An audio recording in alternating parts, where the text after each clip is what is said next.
Kada prvi put ulazite na CSS profil, potrebno je da odaberete odgovarajuću godinu početka studija. Ako planirate da studirate od jeseni 2024. izaberite odgovarajuću opciju sa leve strane. Nakon toga pročitajte i složite se sa uslovima otvaranja profila i rada na CSS stranici. Na kraju kliknite na odgovarajuće polje.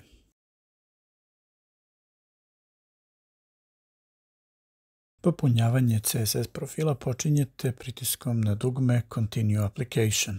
U ovom delu unosite osnovne informacije o vama, studentu, ime, prezime i ime kojim želite da vam se aplikacija obraća. Kliknite Save and Continue. Možete uneti broj telefona i e-mail adresu za dalji kontakt. Koristite e-mail adresu koju redovno provjeravate kako biste dobili sva moguća osveženja u pravom vremenu. Unesite datum rođenja, a nakon toga i bračni status. Nakon toga izaberite državu u kojoj imate prebivalište. Ako ste van Sjedinjenih država, unesite posljednju opciju None of the above. Još jednom potvrdite datum rođenja. Nakon toga odaberite državljanstvo i zemlju u kojoj živite. Ponovo izaberite zemlju državljanstva i vizu koja se od vas očekuje da uđete u Sjedinjene države. Slobodno stavite F1, studentsku vizu. Ako imate drugu vizu, stavite taj drugi kod pre nego što nastavite dalje. U ovom delu odgovarate da li imate kao student, da li imate dece i onda unosite kućnu adresu. College Board Financial Aid ID unosite na kraju kada budete završili aplikaciju, pošto tek nakon unošenja prve institucije dobijate taj specijalni kod. U ovom trenutku možete da ga preskočite, a pre nego što završite aplikaciju vratit ćete se nazad da ga unesete na pravo mesto. Još jednom potvrdite ime i prezime, datum rođenja, e-mail adresu, telefon, kućnu adresu. Informacije o roditeljima popunjavaju se u narednom koraku. Izaberite jednog od roditelja i popunite ime, prezime i koje je u pitanju. Isto ponovite za drugog roditelja. Unesite bračno stanje roditelja i zemlju u kojoj roditelji žive. Naredni korak odnosi se na obrazovanje studenta. Unesite trenutni razred u srednjoj školi.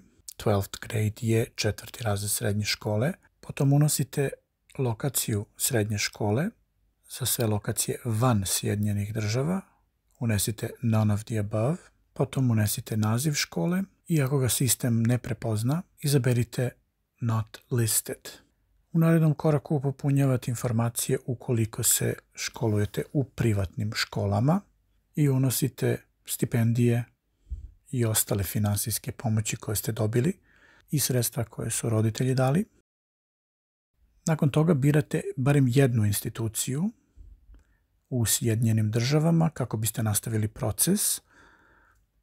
Izaberite po broju koji možete pronaći na sajtovima koledža ili po nazivu institucije. Izaberite college i navedite odgovarajuće podatke. U vašem slučaju uglavnom će biti da ste prvi put student osnovnih studija i da niste ranije pohađali univerzitet. ID unosite ako ste ga već dobili od odabranog koledža. Izaberite status gdje ćete živjeti tokom studija i da li ćete aplicirati u redovnom roku ili u ranom roku. Možete unijeti više od jedne institucije, ali to možete uraditi i na kraju nakon popunjavanja CSS formulara. U narednom koraku odaberite valutu koju ćete koristiti za prikazivanje sredstava. Najlakše je koristiti dinar ako su primanja i troškovi u dinarima. Sljedeće je unošenje podataka o roditeljima, datumi rođenja, e-mail adrese i najviši stepen obrazovanja koji su dostigli. Nakon toga unosite prihode roditelja. Prvo pitanje odnosi se na poresku prijavu na kraju godine. Ako roditelji nisu podneli posebnu poresku prijavu za sve prihode koje dobijaju, Izaberite posljednju opciju Not filed and not required to file a tax return. Podaci koje koristite su 2022. godina od januara do decembra. Za prvog roditelja unosite prihode, neto prihode koji se odnose samo na plate i bonuse. Unosite u ovom koraku posebno podatke za jednog i za drugog roditelja. U sljedećem koraku unosite kompletne zarade oba roditelja koje uključuju i bonuse i benefite koje su dobili od poslodavaca. Nakon toga pitanje se odnosi na kamate ili prihode od akcija. Nakon toga prihode od kompanija ili partnerstva u kompanijama, ako su vlasnici, iznajmljivanja nekretnina, poljoprivrednih dobara i poslije toga se unose ostali prihodi koji su oporezivani, penzije, godišnji prihodi, alimentacije ili slični dobici.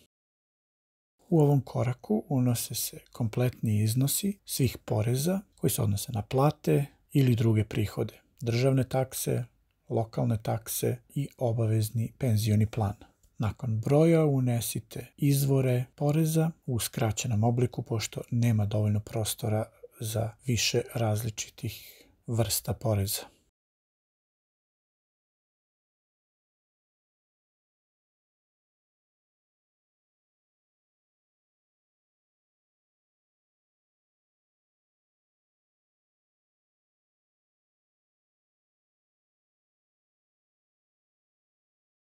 U narednom koraku unosi se iznos alimentacije, ako ga je bilo, i ostalih dobijenih sredstava na ime smeštaja, ako je bilo takvih dobitaka. U ovom delu unosite ostale prihode koji nisu navedeni u prethodnim poljima u ovom delu profila. Naredni korak odnosi se na 2023. i očekivane prihode na poslu za oba roditelja, što uključuje i ostale oporezive prihode i prihode koji nisu oporezovani. Naredno pitanje odnosi se na promjenu, eventualne promjene koje se očekuju u 2024. godini. Ako ih ne očekujete, kliknite No. Naredni korak je opis posla koji obavljaju roditelji. Employed by others je situacija kada je roditelj zaposlen u nečijoj firmi. Self-employed je kada ima sopstvenu firmu. Unemployed, naravno, nezaposlen. Napišite zanimanje, što je bliže moguće, naziv kompanije u kojoj roditelj radi i koliko godina radi u toj firmi. Kod penzionog plana, jedini koji može da se primeni iz ove liste na Srbiju je Other Type of Plan.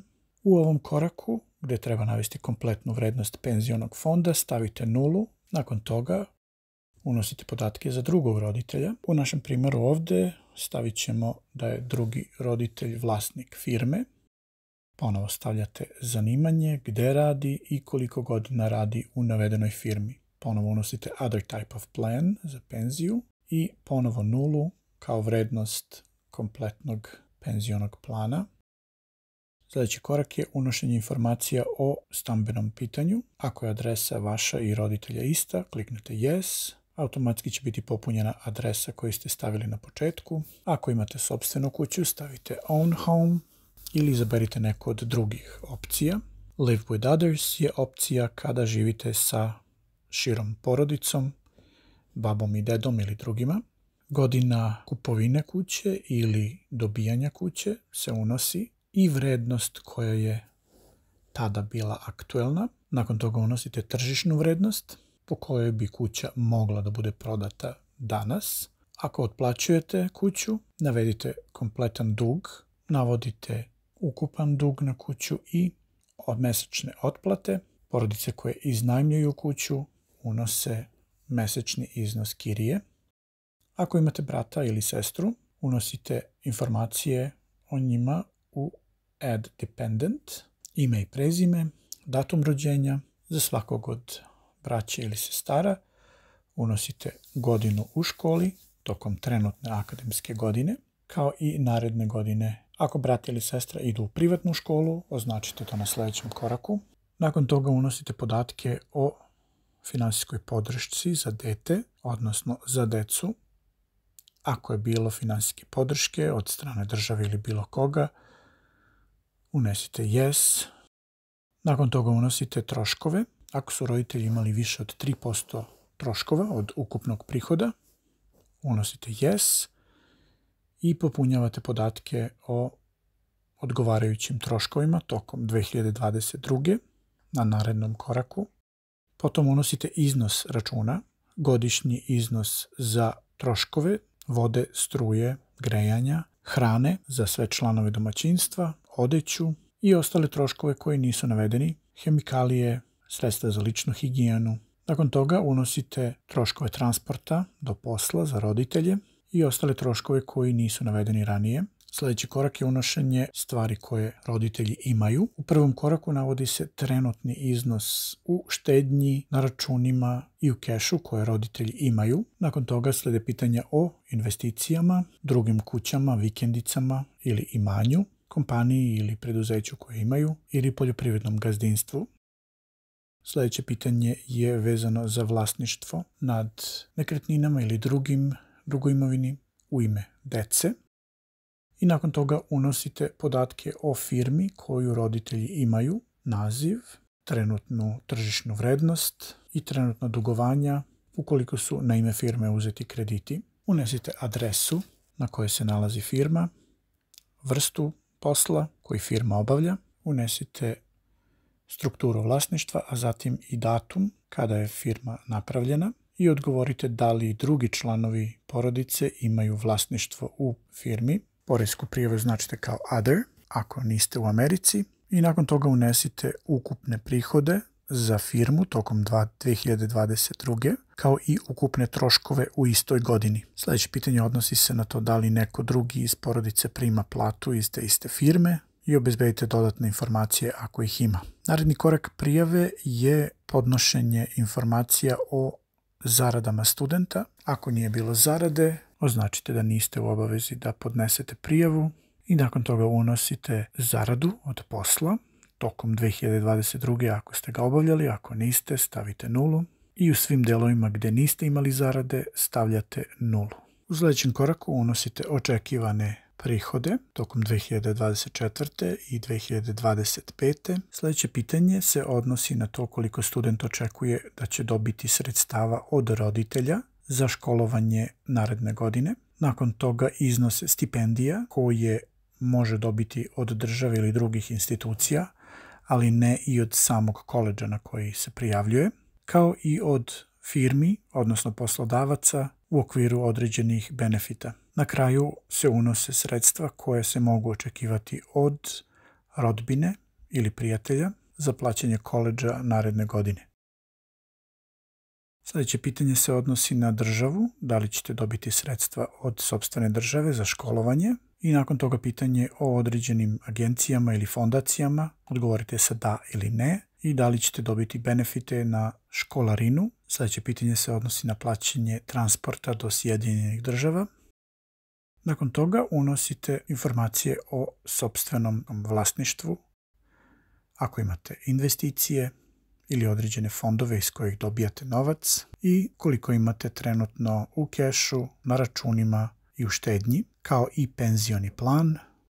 Na kraju se unose podaci o promjenama koje mogu da utiču na finansijski status, koje se tiču odgovarajućih dodatnih medicinskih ili drugih troškova, posljedicama COVID-a i sve se to objašnjava u delu Special Circumstances.